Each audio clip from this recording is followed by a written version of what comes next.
Hello, everyone. Welcome back to another episode of the 1111 Matrix Code Revealed. As always, I'm your host, Garrett King.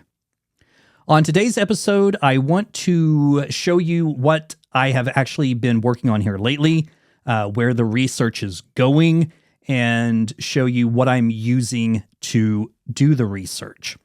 So some of you will probably recall in the videos that Micah Dink and I have done together, he's talked about the Bible codes, a book by Michael Drosnin. In fact, there's several books out there written by this author. I believe he has actually passed away now, but his books are still out there.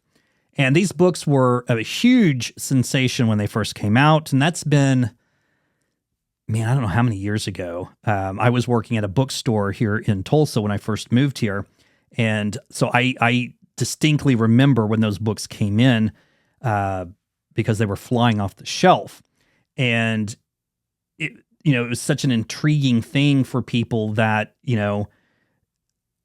I wanted to see, what is this? Like, I had no clue what it was about. But people were just buying it so much. And I'm like, okay, what's the big deal? So I, bought them, read them, totally fascinated by the entire subject. Didn't quite understand it like I feel like I do now, but yeah, it was intriguing to me even back then, but it has become more intriguing to me now, having done the decoding on this 1111 matrix code, and now wanting to see how it might apply or how it might tie in to these Bible codes. Okay. And I'm trying to see if there's a way that it can help validate my own research, okay? Because if I can find connections that really stand out, that are really, really strong connections between the two, I felt like that would be a stepping stone, like a step in the right direction, helping further validate this information that, yes, indeed, there is something to this. I already feel that, but I want to keep proving that there is something to it. So yeah, that's what I've done. So I've purchased 2 different pieces of software. One's called Keys to the Bible or Keys of the Bible, and then the other one's called Code Finder. These are Windows-based programs. I'm a Mac operating system guy, so I actually had to purchase a third piece of software called Parallels that is allowing me to run Windows and Mac simultaneously at the same time, all on one screen. So I'm actually able to open these Windows-based programs as I'm recording this and work in them and show you what they do, all within the Mac operating system. It's pretty cool. I don't know what kind of voodoo went into the making of that program, but amazing all the same. So I'm completely loving it. So let's go ahead and jump into this. So let's open up Code Finder. So as you can see, I even have the Windows start screen or task screen on here. It's kind of cool how this works, but I'm not a big fan of Windows. I think the programs look clunky and chunky and all kinds of shit. Especially this one here. It looks incredibly old. Graphics aren't great, but you know what? That doesn't matter. It's a tool, and that's how we're going to use it. So, all right. So this is the program, and what I want to show you first is a code that people have already found before, and this is one of the very first ones I think that was even talked about in the first Bible Codes book. It's when they had done a search for the ship, the Titanic. And it shows exactly what the outcome was going to be. Yeah. So as soon as I got this software, of course, I did all kinds of things. I searched my name, all kinds of things at first, just playing around and trying to get used to it and figure out exactly how it works. But I wanted to see if I could get the same results that other people got using the software. And I did. Okay. I mean, exactly. Not close. The exact same results. So I know that they're not lying about what they said they found. Okay. Now, I know that there's a lot of controversy over whether these Bible codes are legit. Just from my research and what I've been doing here in the past couple of days with the software, I am sitting pretty at probably 99 to 100% that this is legit. I know that people have said that, well, you can take any written document and remove all the punctuation and all of the spaces and do this exact same thing and find hidden meaning or hidden messages.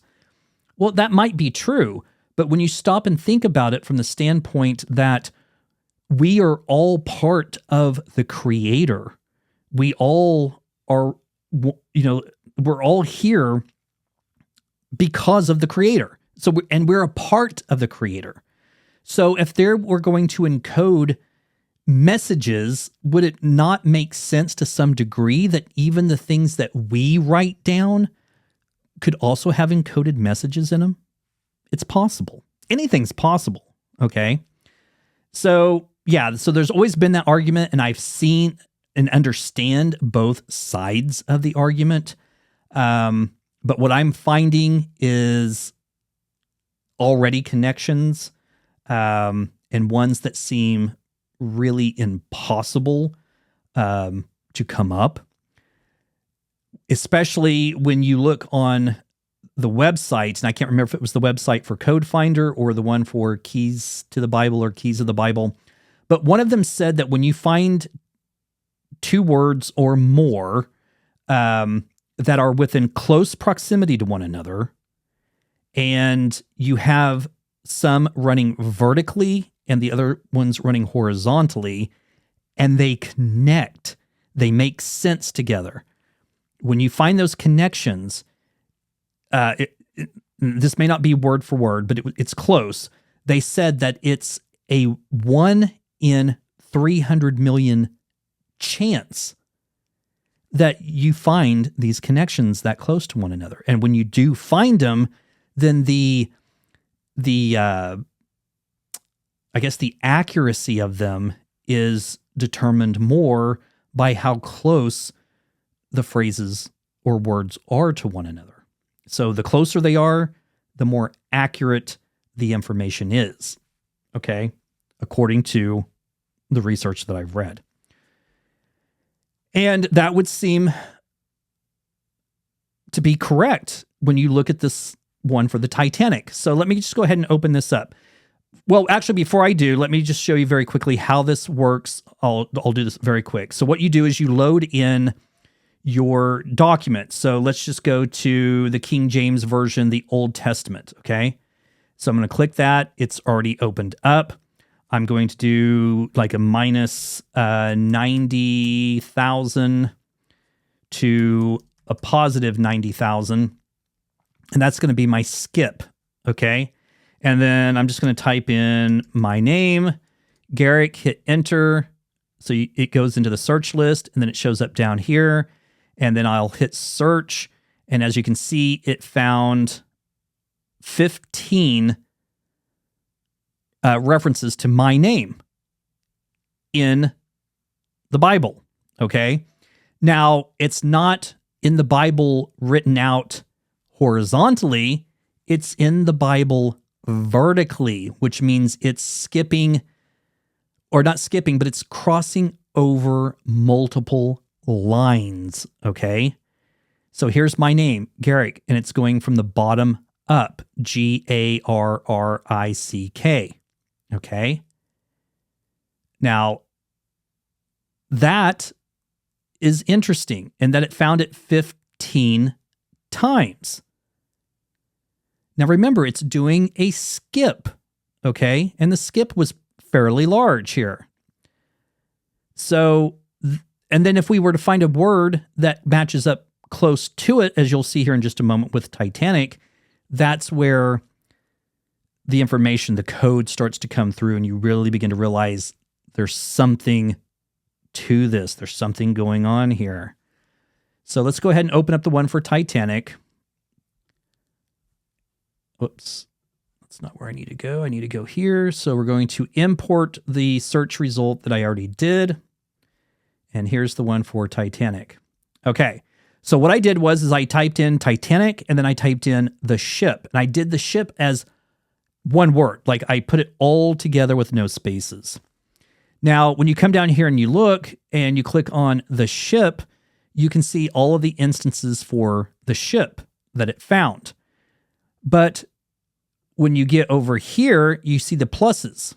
And that means that not only did it find Titanic, but it also found the ship along with it. Down here, it just found the ship only. Okay, so if we click on this one right here, number 1, you can see right here in red, it says the ship. Now, I'm sorry that this is so small on the screen. I can't zoom in. There's no way to zoom in on that. It sucks.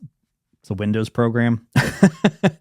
But yeah, but anyway, there's the ship, okay? But the ship by itself has no relevance. It's like, okay, well, the ship, big deal. But it's when we have the Titanic and the ship right next to it, as we have here, that is where it becomes incredibly interesting. Those are the things that we want to watch for. The close proximity, okay?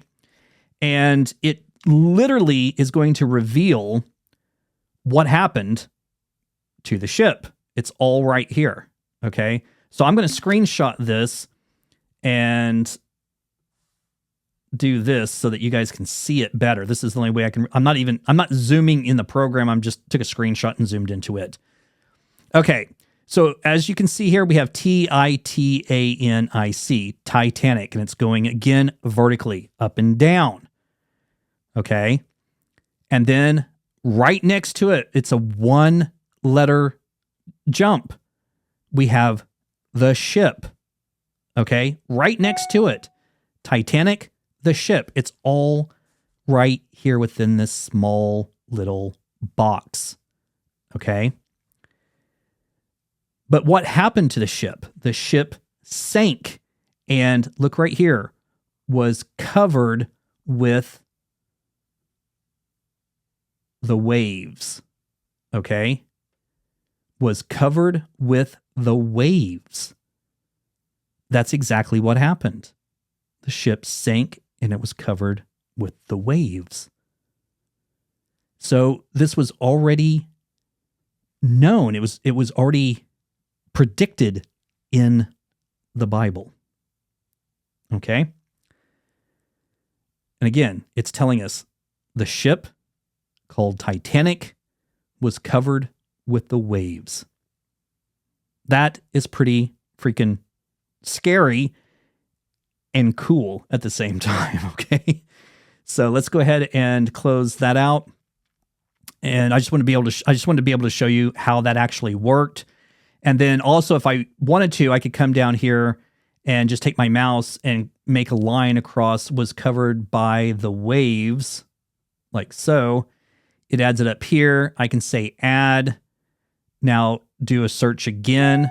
And now if I come here, I can see that it's going to include Titanic. The ship was covered with the waves. Now it found it a second time. Look at this. So Titanic is up here. The ship was covered with the waves is way down here. But the probability went up to number 1. Not sure if I'm saying that correctly, the probability, but the accuracy, I guess, of it jumped up to number 1 into the number 1 position here. So now we have Titanic, the ship, was covered with the waves, all in this one box here. And again, shows exactly just how accurate that this is, because that's exactly what happened. And just to very quickly, we'll screenshot that, enlarge it so you can see. So we have Titanic, the ship, and then was covered with the waves. Amazing. It truly is amazing. So, okay, so let's go to the ones that I found. And again, folks, keep in mind, I just recently started working with these and trying to learn the program. So I'm sure I will have a lot more coming up, just based off what I've already found. So, okay, so let's go to this next one. So this one is very interesting. So I called it Solar End. So what I did was I did a search for solar end, and then I found these other phrases right next to it. So I added them, okay? Just as I did a second ago when I added was covered by the waves. So let's click on solar end, and as you can see, now this one is really intriguing. As you can see here, there's only two that have the plus next to it. So the first one found solar end and covered the face of the whole earth. Okay? Right next to one another. So let's pull that up. Okay? So we have solar end going up right here. And again, let's screenshot this. I hate that it's so small.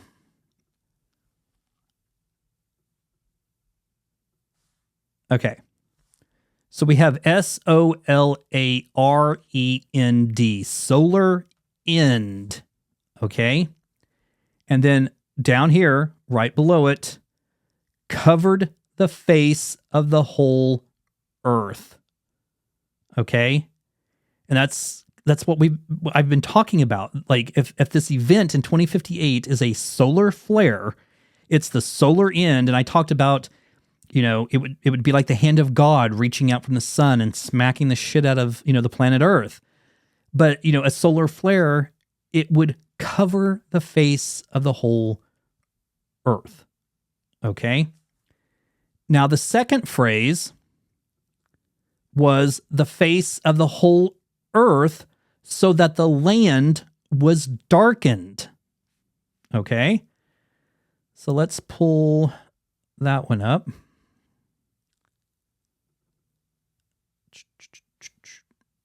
Maybe. Why isn't this working?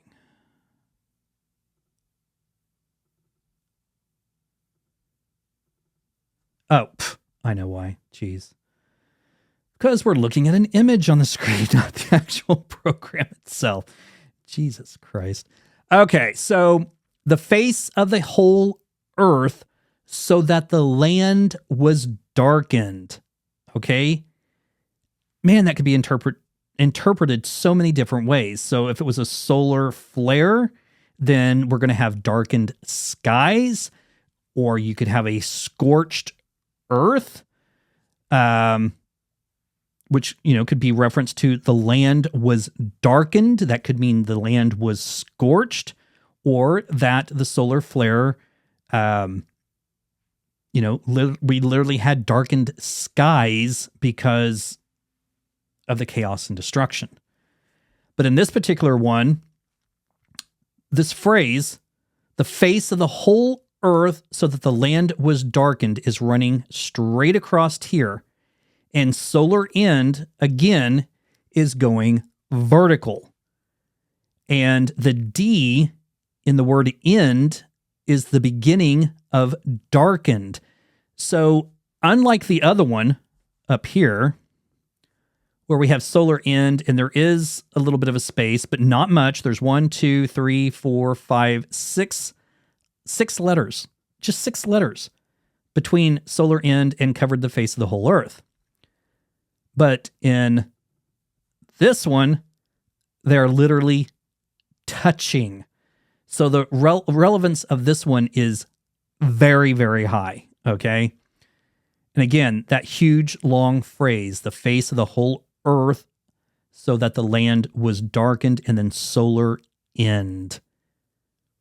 It seems to be referencing what I've been talking about, this solar flare being the end, that it's going to darken the land, and whether that means by darkening the sky or scorching the surface, don't know. But we seem to be getting references to it. And again, it found those exact phrases and only those 2 phrases. These down here are just solar end, okay? The rest of the phrases, or these other 2 phrases, are not part of this.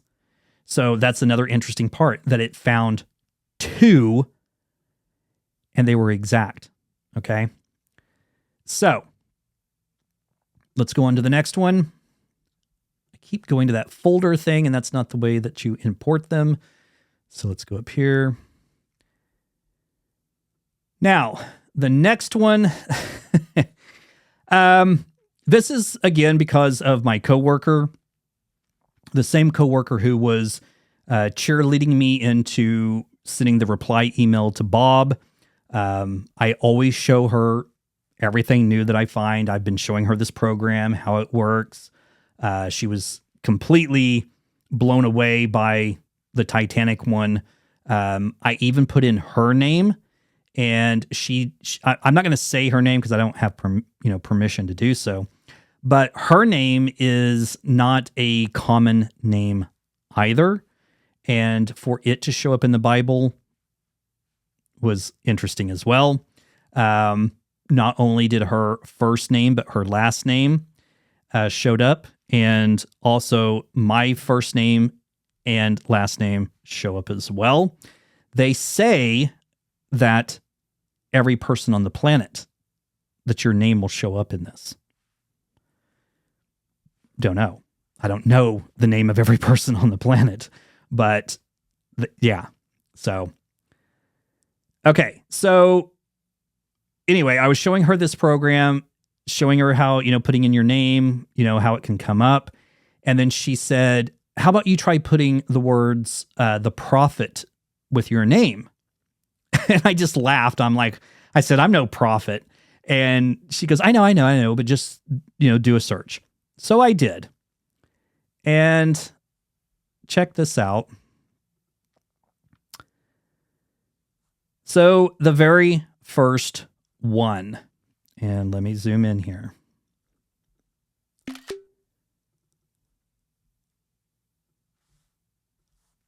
Or enlarge it, rather, not zoom in. But anyway, so here's my name, Garrick, Garrick. And again, it found it in the vertical. Now, I believe that whatever word you choose as your first word becomes your control word. And that is the word that will always appear straight up and down, vertical, okay? And that being the key word, if it finds that word first, that's a pretty good sign, because again, it's happening vertically. It's crossing over multiple lines of text, but it's lined up where it perfectly forms your name or whatever it is that you're searching. But in this particular case, Garrick, Garrick, and then look at this, the prophet. And it's literally butting up. They are butting up to one another. Garrick, the prophet. Now, I've had people make references, about me being some prophet or being like Morpheus, to Neo or whatever. And I always have trouble with stuff like that because I never want it to seem like I'm trying to make myself out to be something that I'm not. Okay. But still at the same time, it is interesting that we have my name and the prophet, and I'm revealing this information at the same time. Okay. Now, other people might call me a prophet. That's all well and good. I'm not going to sit here and say that that's what I am. But again, interesting that we should find those 2 words or 3 words right next to one another, just like this. And again, having that vertical finding of my name. And my name is not common. Okay. So that was interesting. Now this next one, and this, Siri, I did it again. I went to the folder instead of import search results. Okie dokie. Okay, so this last one, and again, folks, like I said, I don't have that many here because I've just recently gone down this path of searching for the Bible codes. But as you all know, ever since it all started, I've been intrigued by who this Bob person is, the one that sent me the email that said, in the subject line in the body of the email, a note from the universe, and that was all it said. I've come up with theories on who Bob might be, but I don't have any definitive proof, okay? Nothing substantial until maybe now, okay? Because I did a search for who is Bob. So let's pull that up.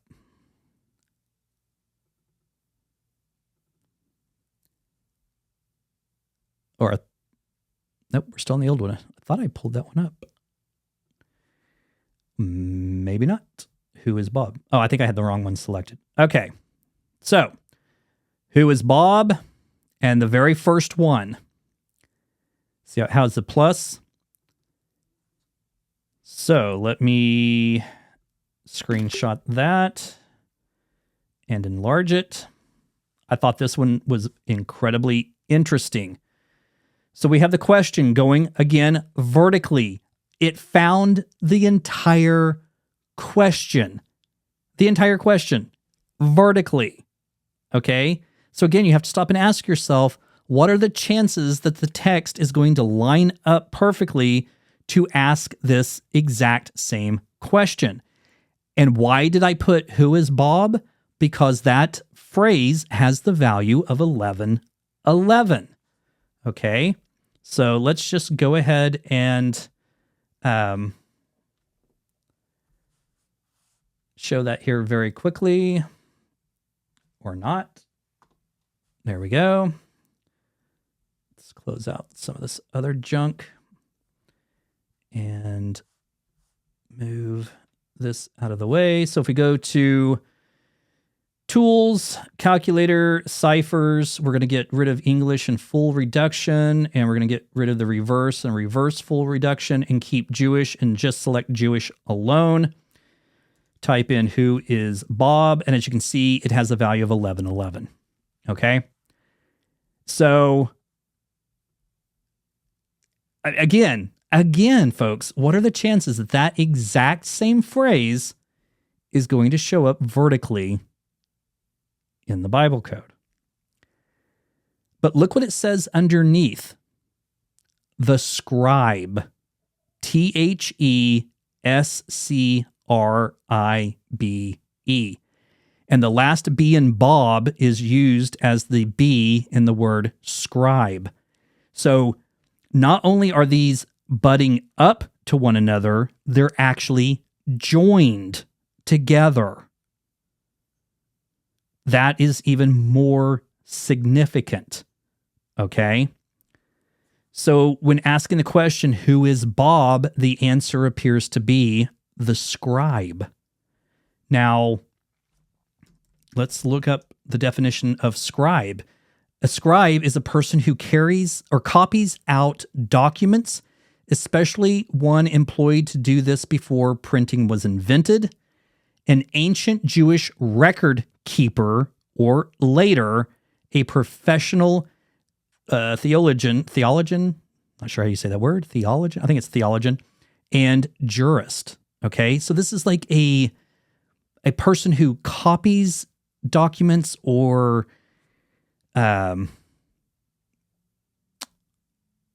records the information. Okay, so that's very interesting, especially when you think about how the Torah the Bible was delivered to Moses. God spoke it letter by letter, or told him letter, however it was. He did it letter by letter. Okay. So I don't know. I mean, it's weird. It's still not telling me exactly who Bob is, in the sense of, is he a physical person living on the planet? Is it a spiritual person? Is it a artificial intelligence? That I don't know. But it's referencing Bob as being the scribe. So I thought that was pretty mind-blowing, that it would have that and that it would say that. And again, that they would not only be next to one another, they are actually joined together. That's pretty amazing. So, okay. So that's really all I found so far. And like I said, again, I've just been playing around with the software, learning how it actually works, how to do the searches. So my intention is to take many of the phrases that came up through Gematria and see if I can find connections that way, and just performing, hundreds of different searches and see if it relays the exact same information that I'm finding through the 1111 matrix code. Okay. And if I keep continuing to find these connections, I feel like it's just going to further validate what I've been saying. Okay. So very quickly, one of the other things I wanted to show you was going back to the 1111 cipher. Now, again, remember, this was done doing pretty much the exact same thing that the Bible code software is doing, but I did it by number. So instead of equidistant letter sequencing, I did equidistant number sequencing, and I chose the number 4 to be the distance. And that's how all of what you're seeing on the screen now, that's how all of it appeared. If you're new coming into this video, you're going to have to go back and watch past videos to understand that. But for those of you who have been paying attention all along and watching all these videos from the beginning, you know exactly what I'm talking about. So looking at the numbers down here where the code seems to stop, and we started getting these repeating patterns of 28406. So you can see the numbers going diagonal, 28406, and it repeats 28406. And then, of course, it goes on and on and on and on and on and on and on forever. Now, I don't know why it didn't occur to me to do this before, but it did the other day. So I did it to see what would happen. And it's pretty cool. So back in Bible days, they didn't have a number system set in place. So they used their alphabet also as numbers. That's why each letter has a value. So the very first one is the number 1, and then 2, and 3, and 4, and 5, and so on. So when I did this the other day, I found one word, and then it clicked earlier this morning that there's possibly a second word being formed. So with that in mind, with the letters having number values, I went back over here and looked. So 28406. Well, 0 having no value, it doesn't appear over here. So I thought, okay, well, let's just take 284 and 6. Okay.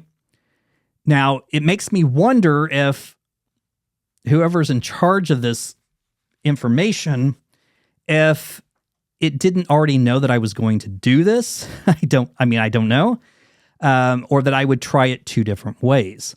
So the first way that I did it was to take 2, 8, 4, and just 6. And I obviously removed the 0 because there's no letter applied. So in doing that, let's go to, whoops. Boy, I cannot type today. Google Translate. And I don't know why my caps lock was on. Okay.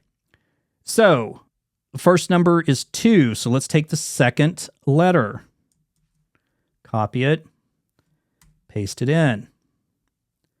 8 is the next one. So let's take the 8th letter. Copy it. Paste it in. Now remember, Hebrew is read from right to left. That's why it's going this way instead of going this way. Okay, so 2, 8, and then 4. So let's take the 4th one. Paste it in. And then 6. That was the last one.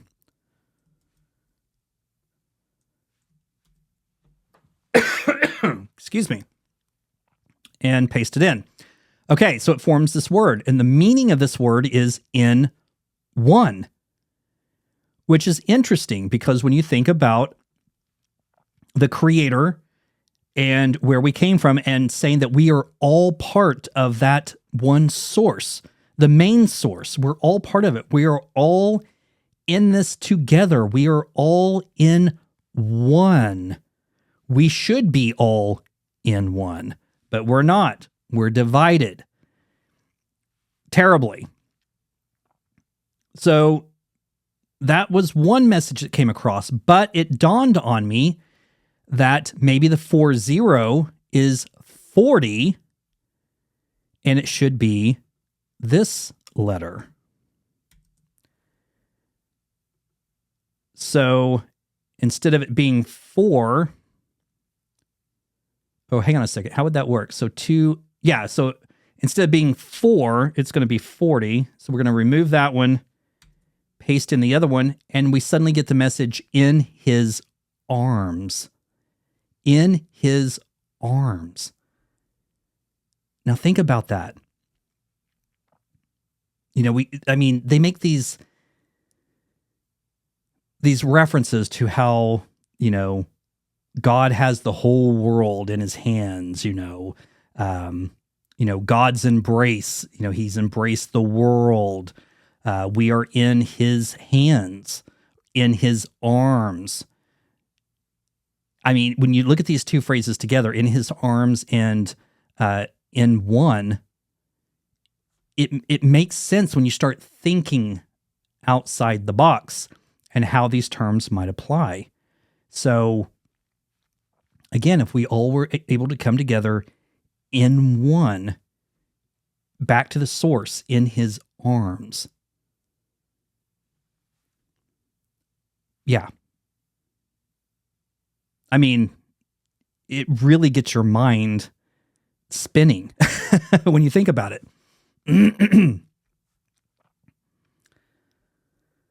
Now, does that mean that that is the entire message here? I don't know. And Micah Dink even suggested that, this reminded him of the movie Contact, where, if you took this and folded it into a certain way, that it might reveal more information. Now, I mentioned that to my brother, and he said that makes sense, but you would have to have a point of reference. A point of reference to know where to fold. So, yeah. So, definitely still looking into this, trying to figure out how this might form something in 3D, if it does at all. But yeah, I just thought that the numbers themselves and forming these particular phrases, it just seemed to start making sense. Like when you have here, like hand, in his arms, in his hand, in one, back to where it talked about, live in love without limit. This is the power. Where is it? So it's right here. So live in love without limit. This is the power. Live in love, united. become united, and that's in one. If we could become united as a people and stop the bickering, the arguing, the racism, the killing, senseless killing, everything that's going on that divides us up as a people, as a human race, and we could come back and become united, then we would be back in one, part of the source. If that makes sense. Hopefully it does. But again, I don't feel like that is the overall, well, it's part of the overall message, but I still feel like there's more here than meets the eye. So it's going to take some work to figure out what that is. Okay. Allergies are, again, kicking my butt. So the very last thing I want to talk about before I let you guys go, I've had people bring this up numerous times to me, and I've always kind of shot it down or, said that's not something I'm interested in doing. I started getting so many emails and people asking that I thought, okay, fine. If people want to, let them, okay? But it's certainly not expected. So let me show you what I'm referencing here. So some of you have noticed on my YouTube channel where there is a donations button here, okay? Now, like I said, I've had many people reach out and say, hey, we love your work. We want to do anything that we can to help assist you in this research. Is there a way that we can donate or anything to help further the research? And I've always told people, no, I don't have a donations button. I'm not looking to make money off of this. But people still, and I value that greatly. People still want to be able to help, to feel like they're doing their part in any of this, I guess. And I understand it. I understand that side of it. I've donated money to, podcasts and stuff that I listen to. So I understand it. So again, after getting so many different emails and so many different questions about it, I finally decided to put up a donations button. And it's there. Okay. If you want to donate, donate. If you don't want to donate, then don't. If you want to and you can't, that's perfectly fine too. No one says you have to. I'm not expecting anything from anyone when it comes to these donations, okay? So trust me when I say it's not expected. It's not expected at all, okay? It's there because I've gotten so many questions about it, and so many people wanting to do it. That's why it's there. But again, I certainly am not expecting anything from anyone, okay? So, and then also with that in mind, I have thought that should anything appear in the donations, that I would channel that back through the research and apply it towards getting this information published. I'm still working on getting everything together because I do want to put out a book. I want to put all this information into an actual physical book that you can hold in your hand and have the information right there in front of you with an index and all this stuff, so that you're not having to go back and traipse through multiple videos and listening to me ramble like I'm doing now. That it would be in a book form that is easy for you guys to look through and get information. Now, I've thought about doing it two different ways. One, publishing it as a physical book that you're holding in your hand, or 2, doing it digitally. I'm kind of more on the digital side of it because more information keeps coming out. I don't want to put out a book and then a year later have so much information that I need to put out another book and then gather all this information, then put out a third book. Like, I would like to have something that you guys only had to purchase once, and anytime that there's an update, it just gets updated. I can just upload a new file to Amazon, to Apple iBooks or wherever, it gets published. And that uploaded file will then sync to your device. And then your copy of the book is updated with all the new information. You can't do that with a physical paper book.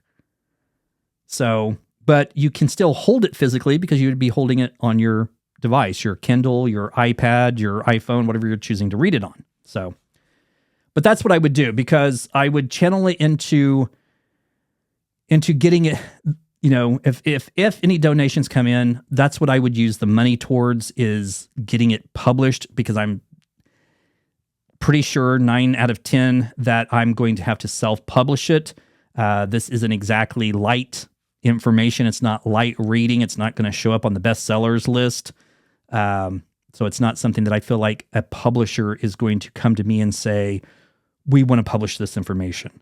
They could, but highly unlikely.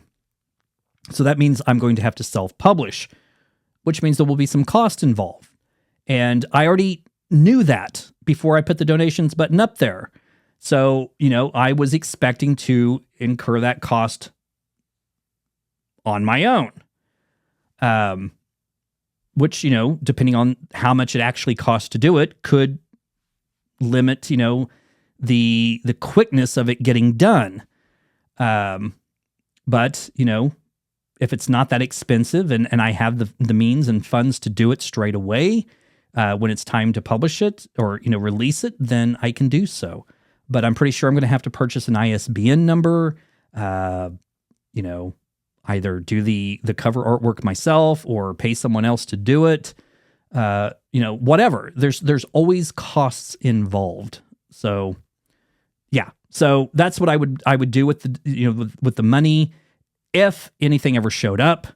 But again, I'm not saying that to spark or to entice you guys to make a donation. That's not my intentions. I'm just saying, letting you guys know where, if you do make a donation, where the money's going to go. It's not going to go in there just so I can go out and buy myself a cheeseburger or whatever. Okay, I want it to go back into this work. Okay, so because I'm very passionate about this work, and there's obviously something here, and you guys are obviously starting to see that there is something here, that there in fact is a code embedded in this, and you guys are recognizing that. And that's the whole point of all of this, is because we are in this huge waking up process on the planet. And this is further helping us, I believe, in that waking up step, or that process of waking up. It's just, this is another step in it. So, yeah. But again, like I said, it's there, but it's not expected. So don't ever feel like you have to. So I just want to put that out there. All right, enough rambling. I apologize for rambling. It's just, that's the way I am. So either skip it or, jump past it. It is what it is. So, all right, that's all for now, folks. I am sure I'm going to continue this research with the Bible code. So hopefully in the next video, I have a lot more to show you. I'm super excited about this, because just in those few little tiny things that I found was enough to spark my my interest, and and to say, there's something here. There's something here. Keep it up. So that's what I'm going to do. So, All right. And I know that I owe a lot of you responses through email and DMs. Bear with me. I am super, super busy, folks. So between this and my normal every day-to-day job, I'm really incredibly busy. So if you haven't gotten a response back from me, just know that I will respond. It may take a little bit of time. You know, I may not always be able to respond the moment that you instant message me or that you send me an email. Sometimes I do, and sometimes I can. And I like it when I can do that because I don't feel like I'm leaving anybody hanging. But if you are hanging, just hang on for a little bit longer. I will respond back to you. So just bear with me. All right. So enough rambling now. Let's move on and get out of this. So until next time, I hope you all take care and we'll talk again soon. Bye-bye.